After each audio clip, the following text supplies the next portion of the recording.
नमस्कार मंडळी, कसे आहात सर्वजण? मजेत ना? मी अश्विनी तुमचं मनापासून स्वागत करते. आता रोजच धावपळ करण्यापेक्षा काही गोष्टी अशा असतात ज्या आपण आधीच करून ठेवू शकतो.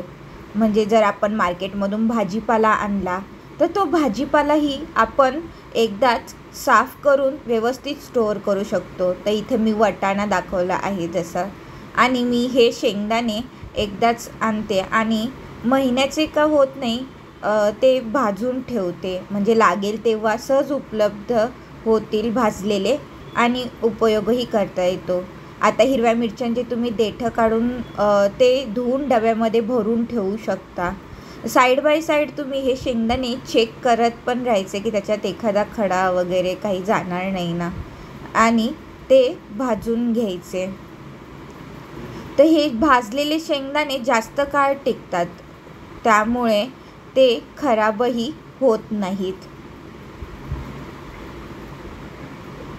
आणि टाकताना तुम्ही हे चेक करत टाकायचं की एखादा खराब शेंगदाणा पण नाही आहे ना.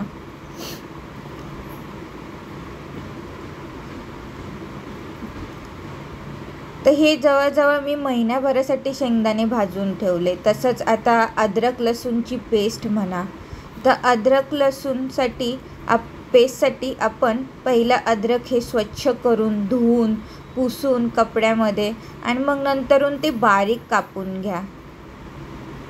जर तुम्हाला हे अद्रक किसून घ्यायचं असेल तर तुम्ही ते पण किसून घेऊ शकता. आणि साईड बाय साईड हे अद्रकही माझं कापून झालेलं आहे. याच्याबरोबरच मी लसूणसुद्धा सोलून घेतला आहे. आता हा लसूण तुम्ही अद्रक लसूणच्या पेस्टसाठी पण वापरू शकता आणि रोज लागणाऱ्या काही भाज्या आहेत ज्याच्यात आपण अद्रक लसूणची पेस्ट घालत नाही. फॉर एक्झाम्पल पालेभाज्यासाठी आपल्याला फक्त लसूण लागतो. आता मी इथे शेंगदाण्याचा कूट पण करून ठेवत आहे, जो आपल्याला रोजच्या सुक्या भाजीमध्ये टाकायला अवेलेबल होतो आणि म्हणजे मसाल्यासारखं दळायला लागत नाही. आता इथे मी जो अद्रक लसूण क्लीन करून घेतलं होतं ते सुद्धा मी इथे अद्रक लसूणची पेस्ट बनवून घेत आहे. आणि चेक करायची ही पेस्ट जास्तही पाणी टाकू नका, जास्त ओलसर नको आहे, थोडीशी कोरडी थोडी दरदरी अशी ही पेस्ट बनवून घ्यायची. तर ही बिना पाणी टाकताच केलेली पेस्ट आहे. तर तुम्ही इथे बघू शकता अद्रक लसूणच्या पेस्टचं टेक्स्चरसुद्धा किती छान आहे.